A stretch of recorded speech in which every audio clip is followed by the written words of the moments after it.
কি হয়েছে? আমার উপর রাগ করেছো? এত দেরি হলো কেন? জানো কখন থেকে অপেক্ষা করছি? বাপরে বাপ, এইটুকু দেরি হলো বলে এত লেগে গেছো? কাল যদি আমি অন্য কেউ বিয়ে করে নিয়ে যাই? টুকরো টুকরো করে কেটে ফেলবো আর নিজেও মরে যাব, কিন্তু তোমাকে অন্য কারোর হতে দেব না আমি। এত ভালোবাসো আমাকে? হ্যাঁ, ভীষণ ভালোবাসি, ভীষণ ভালোবাসি তোমাকে। কারণ জীবনে যদি আমি কিছু পেয়ে থাকি সেটা হলো তোমার ভালোবাসা, আর সেই ভালোবাসাকে আমি কখনোই হারাতে চাই না। যদি এক মুহূর্তের জন্য তুমি আমার কাছ থেকে দূরে চলে যাও, তখন এখানে ভীষণ কষ্ট হয়। কেন হয় এই কষ্ট? ব্যাস, আর কিচ্ছু বলো। তোমার নাম জলে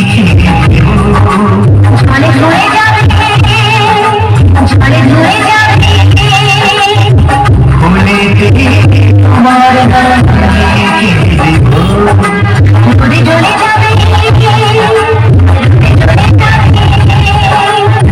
হৃদয় তোমার নাম